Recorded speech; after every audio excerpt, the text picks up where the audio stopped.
those of you who are not here is going to miss out on an amazing session because we are talking about innovation at the core of the real estate industry, right? So, for those of you who don't know me, my name is Mohammed Sia. I work for EY, which is one of the, you can say, premier organizations in the Middle East, focusing on helping governments and others to transform. I joined EY about 10 years ago, and before that I was a client of EY, and before that actually I worked for the UK government, and I moved to the region about in the year 2000. So I've been going through quite an interesting experience over the last 24 years, first seeing what's happening in the UAE, and now with Saudi Arabia, the whole transformation. So we're here to talk about a subject which is to do with the whole ecosystem. And one of the questions that we had in mind that we were trying to answer is, how might we elevate the maturity of the KSA real estate ecosystem and be able to then achieve excellence within the sector? We see a huge amount of transformation happening, investment happening in this sector, but there's an opportunity to really transform the way we operate altogether. And in doing so, we looked at many different aspects, and one of them was understanding the key challenges and the specific dimensions of the real estate ecosystem and identify improvement areas. Of course, if you don't know what does the real estate ecosystem is made up of, you cannot look at making improvements. If you don't know what are the challenges, what's happening in those areas, you cannot do any improvement. So discovery and understanding what does the ecosystem look like and what are the challenges and issues that need to be resolved is the first step towards a cure or an improvement. The second was to get inspired by best global practices for enhancing the maturity of the real estate ecosystem. So we wanted to know what's happening in the world. It's not good enough just to know what issues you are facing or what are the weaknesses or the pain points. You want to also know what does good look like and what is happening around the world. So that was a second thing that we looked at. And the third was build alignment on prioritized focus areas and enablers for driving maturity of the sector. So now we know what the gaps are, we know what good looks like, and we have an idea of how to take it forward, but how do we get everyone to work together as one unit to transform?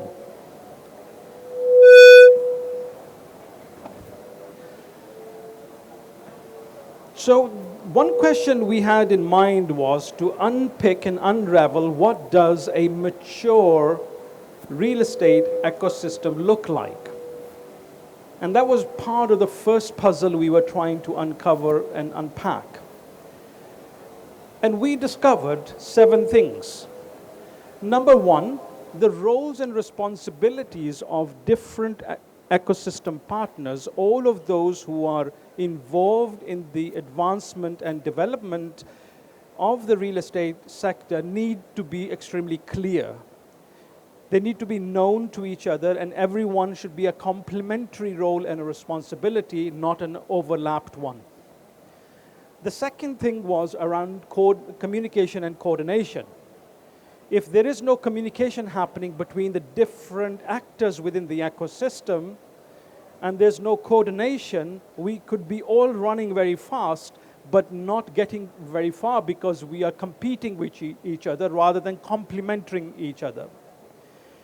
The third was around standardization and strategic alignment. Again, it makes perfect sense that we are doing things collectively, but we must have some kind of standardization model around us that will enable us to all work to the same platform and not be doing things differently. So that was another area, aspect, and particularly the alignment part. And for me, most important of all is the number 4, which is about the data flows and research. We were finding a lot of overlaps and missing data and sharing of data. Every one of us needs data to be able to make a decision. Let's look at a very basic exercise. Let's say I want to buy a laptop or you want to buy a laptop. If we do not have the right information, insights, access to the data, we are not able to have comparative analysis or understanding of what exists in the marketplace and what's the pricing.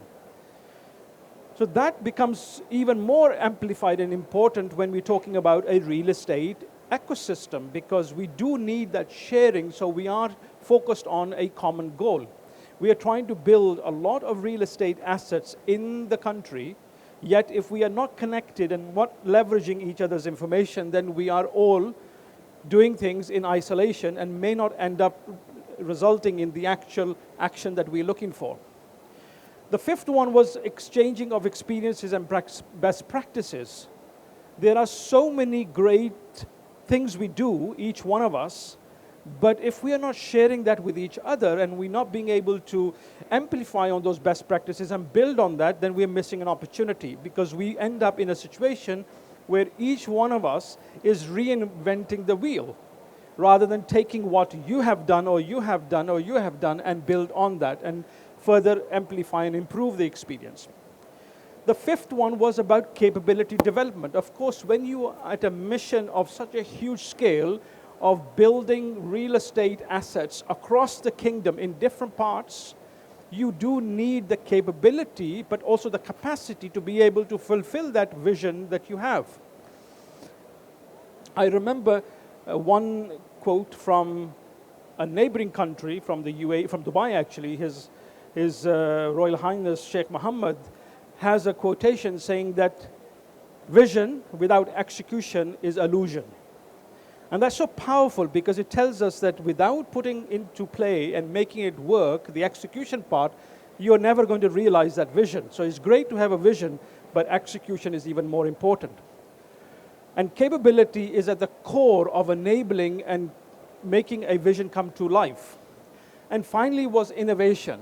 If we do not innovate, we do not look at the opportunities that we have at hand, we miss a great opportunity. And in Saudi Arabia's perspective, and when you put the lens of sustainability on top of that, you have a great opportunity to become an innovative leader in the world for sustainable ways of living, building products and living in those products. So building materials, and if we know the built environment internally as well, if we know that 40% of all CO2 emissions are because of the built environment, this becomes a great opportunity for us. If we do not take this into consideration, we will end up doubling our carbon footprint or tripling our carbon footprint, because we have not considered the impact of the built environment. So these were the 7 areas that need to be in place to be able to say that we have a mature ecosystem for the real estate sector.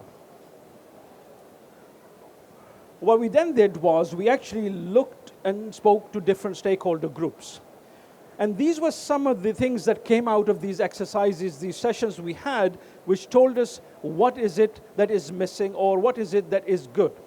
For example, one of the stakeholders said innovation and R&D are essential to unlock new possibilities and transform KSA's real estate sector. So this fit very well into that innovation space that we talked about earlier.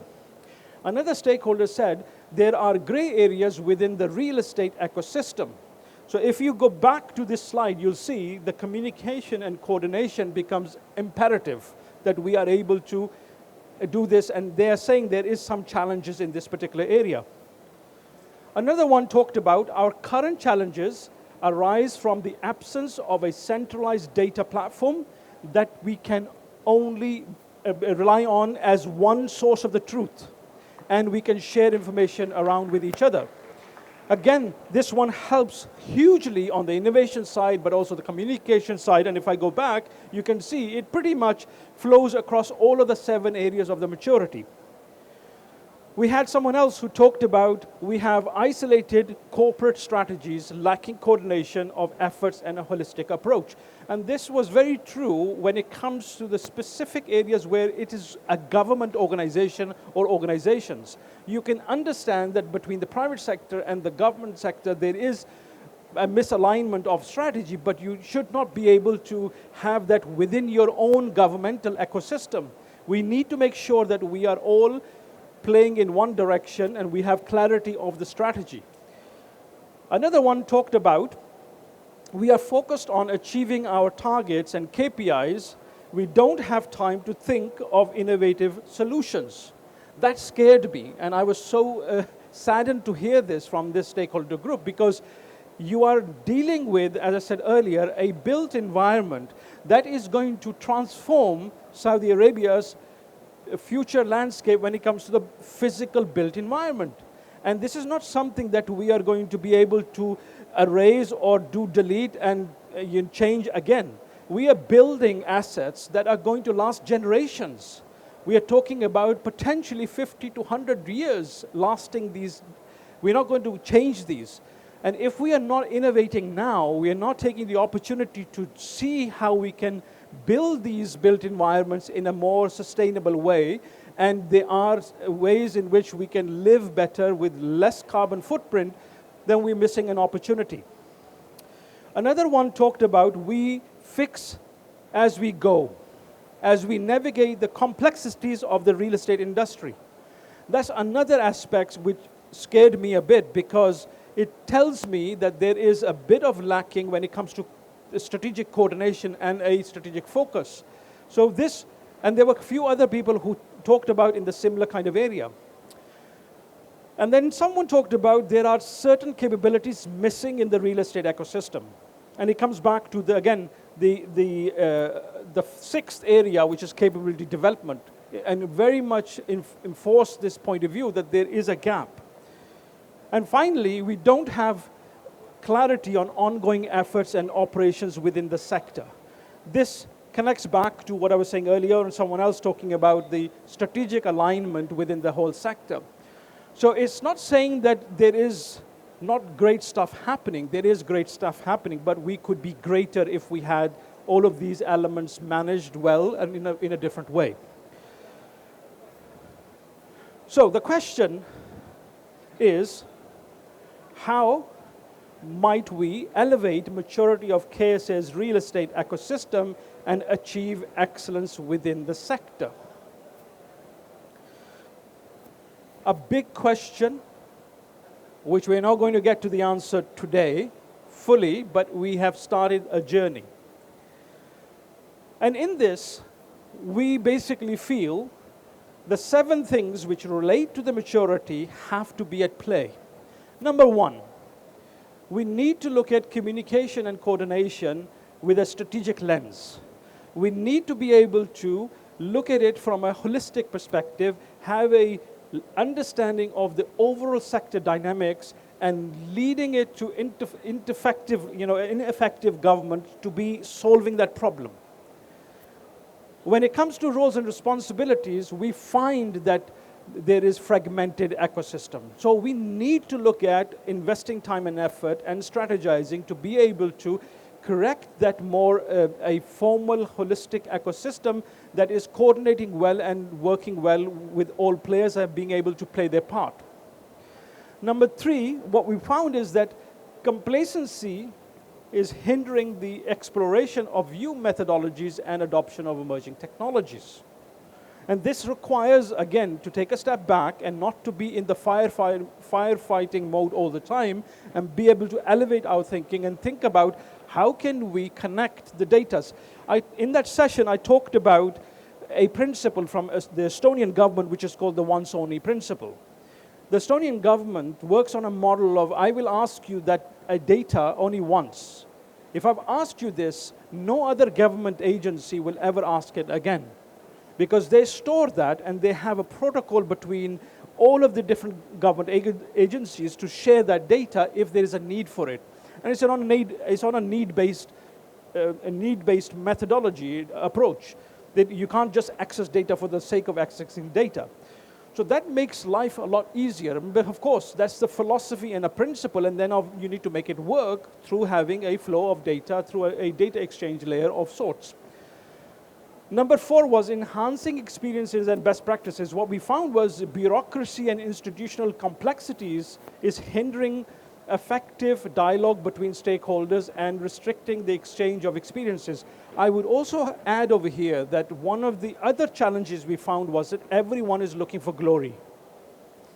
And that comes in the way of progress, because often you're making decisions and you're making points of view, or you're taking directions, not because it's the right direction, it's because that will make me look good. So we need to be careful of this. So whilst we're on this journey of looking at exploration of the growth of our country, we should be able to benefit it more than just personal gain. Fifth was around standardization and strategic alignment, and here we found that the regulatory complexities, which are many, and I'm sure many of you who work in the ecosystem will echo the same, and misalignment among various government levels, leading to conflicting priorities and strategies. If you think of this, what it actually means in reality, that we are wasting public funds because we're not efficient enough to be able to operate as a well-oiled machine. And number two, it's actually stopping progress. Anything that is very bureaucratic, takes too long, and is not coordinated, it obviously comes in the way of it being enhanced on the right speed it should be. From the innovation perspective, we found shortage of inclusive and sustainable housing solutions, along with deficiencies in resilience strategies to cope with the evolving needs of a fast-paced world. And this is extremely scary for me, because we are talking about, as I said earlier, built environment which is going to stay with us for legacies, as a legacy for years to come, and our future generations are going to benefit or not from this. So when we are looking at these kind of strategies, we need to think about who we are building for. We are not necessarily going to be the ones who are always going to be around to enjoy these benefits. It's going to be the next generations to come. And from a capability development, we found that inadequate skill sets to meet the evolving nature of the real estate industry, particularly on the technology and innovation side, because it's moving so fast. And when we look at sustainability, that's where we found a huge gap. And this is definitely one of the areas that needs to be focused on, because we want to elevate the way the kingdom is operating in this whole real estate sector. So, the answer for something like this, how do you solve this? You solve it through having a center of excellence. And we find center of excellence around different sectors around the world. What does it mean? It means that it is like a hub which is established to foster collaboration and look at alignment within a whole ecosystem, exchange knowledge and best practices, and drive transformation and excellence in a focused area. That's the purpose of a center of excellence. We believe that this is definitely a need of the hour for the Saudi Arabian government and country, for the whole ecosystem. And it doesn't mean this is a governmental organization. It means it's an organization that exists to really drive the agenda of the whole ecosystem in Saudi Arabia. So we did some research, and when I say we, very, very hardworking people like Rona did the research, and we looked at around the world to try and identify relevant centers of excellence for the space of real estate. And we looked at some common areas, and what did we find? On the research and data dissemination, we found centers of excellence act as hubs for coordinating research and disseminating data, providing stakeholders with reliable data for information and evidence-based decisions. That was one of the things we found. Number two, it is a platform where government entities and key industry players connect to gather perspectives and collaboratively formulate solutions and align efforts and consolidating resources. So you can think of this as the policy side of things, how you're driving the thinking about the future and the strategizing side of it. And that's what we found was coming out from these kind of centers of excellence. Number three, we found that they were playing a crucial role in capability development. fostering knowledge exchange among professionals and facilitating access to high quality training programs aligned with government standards and sector needs. And this comes back to that point I was saying, that without the capability and the capacity, we are not going to be able to progress well. And we found centers of excellence in different countries, and I'll share with you which countries we found as center of excellence focusing on the real estate, but this was one of the areas we found was quite prevalent.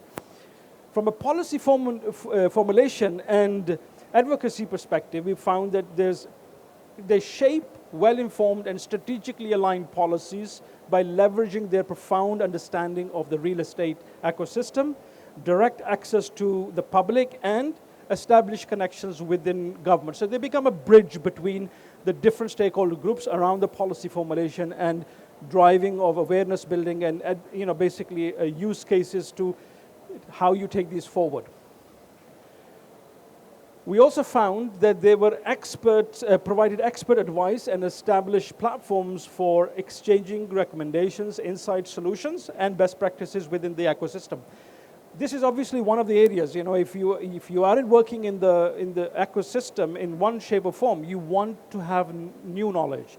You want to have information that will help you. You want to be able to talk to someone that can give you that kind of first level advice of what can you do in your situation.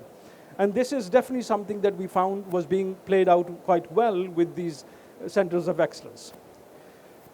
We also found that they have a strong presence and a broad outreach, enabling them to endorse positive change within the real estate sector and raise awareness of important aspects in the real estate sector. So they were becoming the kind of advocate, the voice that is driving the change across the whole ecosystem, trying to get everyone to uplift themselves. And we saw, from an innovation support perspective, that CEOs are actually unlocking innovation through providing access to resources, including funding, expertise, technology, and specialized labs dedicated to research and experimentation. And this, especially from a lens of the sustainability that we are trying to embed within our thinking, becomes quite important. If we are able to access this kind of knowledge and experiment with it, we will definitely look at moving this forward quite fast in a sustainable way. And finally, we found that they drive excellence through accreditation, standardization, benchmarking, and rewards, fostering culture of continuous improvement to ensure entities attain and sustain excellence in their respective domains. So each one of them across the whole value chain is able to benefit from taking this forward and being able to build on the standards and good quality models of how you can actually operate as an ecosystem partner. So these were the 8 fields of play that we found through the research we did that were common around these different centers of excellence we identified around the world. So, which were the centers of excellence? There were many others, but we have picked these few to showcase. So there is, for example, in Australia, there's the Real Estate Institute of Australia. And if you look at all the ticks, where are they operating? Pretty much across the whole spectrum of things I just shared. The only place where they don't operate is on the innovation support. Housing Europe, it works across Europe, and they are pretty much playing across most of those. The only place they don't focus on is promoting and building awareness. The Tenere Center for Housing Innovation in the US is also playing around 7 of the fields of play, but not on the excellence drivers. When we look at the Center for Livable Cities in Singapore, they are playing in 5 areas, not in policy, not in promotion and awareness, and not in innovation support.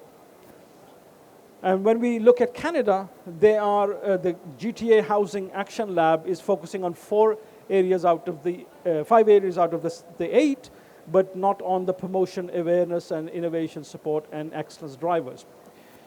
And moving to the Institute of Public Administration, we find that they are working on 4 areas, and the other 5 are not being covered by them. Other 4 are not being covered by them. Same is for the Geneva UNECE Centers of Excellence, operating across six of the areas, and two they're not operating is policy formation and advocacy and excellence drivers. Then we found in MIT Real Estate Innovation Lab, focusing on only 3 areas, and Harvard Innovation Labs focusing on 3 areas. So this gives you a picture of how across the world, one, there are many organizations that are at a center of excellence level, focusing on the real estate innovation sector and the whole maturity of it and trying to drive better working of that ecosystem, and pretty much covering all of those 8 drivers. Yeah. So the center of excellence for us isn't just a solution, it will be a catalyst for positive change and advancement in KSA's real estate industry. The whole ecosystem, we believe, will be uplifted if the center of excellence exists. It will drive KSA's real estate sector advancement. It will be developing inclusive real estate policies. So it's the challenge that we saw earlier when people are talking about there's a disconnect between the different policy areas. Improving collaboration amongst entities within real estate ecosystem. Developing KSA's real estate capabilities. Unlocking innovation within KSA's real estate sector, and ensuring standardization and elevating the overall excellence of the KSA real estate sector. So we believe one of the key enablers of the future of the whole real estate ecosystem is having a center of excellence similar to how other countries around the world have it. And this center of excellence should be owned by all of the stakeholders or be playing a role. Every stakeholder should be playing a role. Otherwise, it will not advance and make benefit to everyone. So what did we do was we actually ran a session with key leaders from the real estate ecosystem yesterday, and we worked with them, workshopped with them, and one of the questions we asked them was, across those different areas, which are the top 3 for them? Because you can't do everything overnight. You know, the center of excellence doesn't mean that we need to build everything and start tomorrow with everything built. That may take a long time to get there. So we asked the question, what would you prioritize? You know, think like a startup. What can we do today? What should we start with? And from that exercise, the top 3 were research and data dissemination, policy formulation and advocacy, and promotion and awareness. Doesn't mean the others are not as important. It just they felt between them as leaders representing the real estate ecosystem that these are the 3 that we should start with, and then we should build on the others. Now, the question is, we have amazing people over here who also represent different parts of the ecosystem. So I want to put the question to you as well. This is your opportunity to contribute to the future of Saudi Arabia's ecosystem maturity. In your view, what 3 focus areas do you believe should be prioritized over the next 6 months? So if you think about the next 6 months, which areas should we start working with? So I'll put this back up so you can see what we're talking about. Do we start with the first one, the second one, third, or the last one? I would love to hear your views. So if I can ask each one of you to give me your perspective, which one do you think we should start with? Should it be research and data dissemination, policy formulation? What do you think is the priority or should be the priority? Sorry, let me just...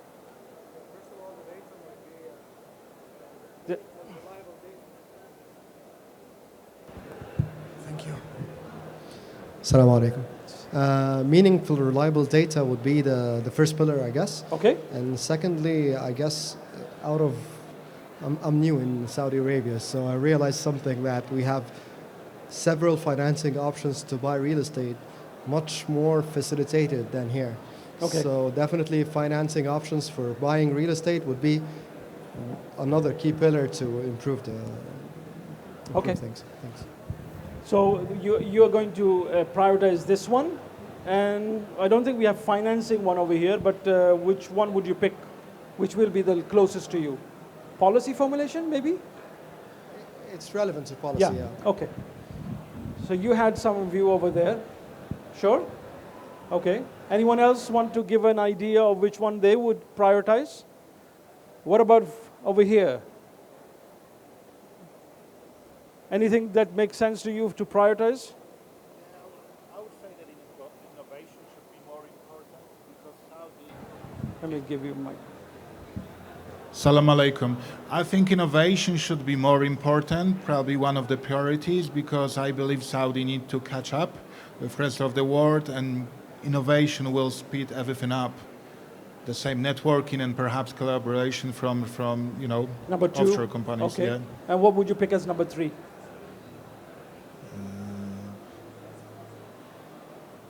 I may stay with research and Research. data. Okay. Yeah. So innovation, networking, and research. I like that. Interesting. You have a view? Yes, I think as well that policy formation and advocacy should be first as well, in my view, because of if you don't start innovation first, you need to get the policies, and then when you get the policies, then you can actually go forward with the innovation and support, and then before the innovation support going to be implemented, you do lots of research and data harvest to get actually things moving on. Great. So that's going I to be like my that. view. I have. Would you like to share a view? Which one would you prioritize? Come on, come on. It's 100 dirham per prioritization. Look, I mentioned 100 dirham, and we have opportunities over here. What I would research, policy, and innovation support. Okay, so first 2 and the 7th one. Okay, let's see. What do you think? The last 3 one. Last 3, you want to go reverse. So excellence drivers, innovation, and networking collaboration. You have a view. Yeah. I go first for capability development, Okay, and second would be policy formulation and advocacy, and the third one would be advisory hubs. nice. Okay, so we can see there's a diverse view of what should be first, what should be second, and third. There's no right or wrong answer, frankly. But I like the idea of policy. Sorry, you have. I wanted to get your view. What would you prioritize? I would prioritize policy formulation and advocacy Yeah. for me. Yeah. Okay, and then second. Networking and collaboration, All right. and finally innovation support. Great. Okay. So we have an interesting perspective, and I hope you have recorded those. You have a view? No. You would like the mic back. Okay. So thank you for that. Really appreciate your sharing. The second question I have is, in your opinion, what ideas or suggestions do you propose for sector advancement? This is just an open blue sky thinking. Anything that comes to your mind, you can share. I'm conscious I didn't come to you for the previous one. Did you have an opinion on that? Sure. But for this one, maybe you have some ideas you want to share?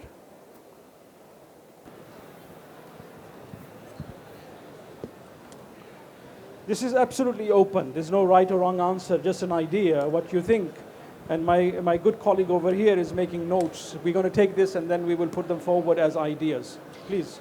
I would consider continued collaboration with outside clients, as well as continued work with expats and evaluating areas within the current, within the country that could be improved by looking at what others are doing, let's say in UAE, the European market, the United States market. Great. Keep the mic with you. I just want to explore on one thing you were saying, which is with the expats. Do you see it a challenge at the moment to be able to interact with the country, or is it just you feel that it's something to be focused on? I'm sorry, can you repeat? You mentioned about more expat looking at it from different lenses, if I understand correctly. Yes. What was the thinking behind that?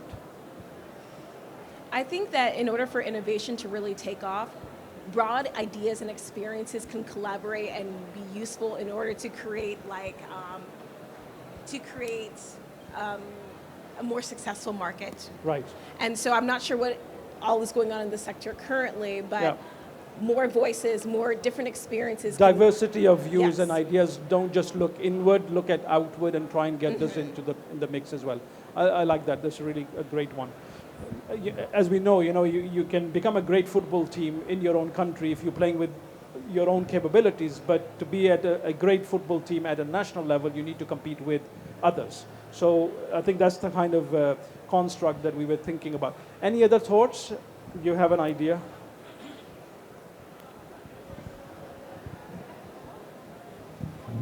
Okay, as I mentioned before, I haven't been long here. I haven't been here for long, but luckily I'm thrown right in the center of the industry. So I guess that there is multiple aspects. If I don't want to take long, but we are talking about a high-paced innovation, okay, going on, while the enablers for innovation are not very profound yet. So data transparency and data collection and data democratization is definitely an issue. Luckily, I'm responsible to enable one of those pillars. But regardless of this, the second point is instead of offering the latest innovations in something, and it might seem flashy, but the basics are still not well met yet. Okay, and as she just said. The part about expats, it's an eye-opening about something that still the sector itself is still guided to the local demand. Is that moving on to the same pace, or are we opening that up? So it comes to the stage of maturity of the market itself is still early, but still we're thinking way ahead. Yeah. But I think there's the fine print. What should be done now? What should be done next? Definitely, there's a vision, but are we ready for that vision yet? And what are the steps to take it forward? And do we have the enablers in place, or do we need to build those profoundly yet before we move on? Definitely. I mean, I share the same experience as well.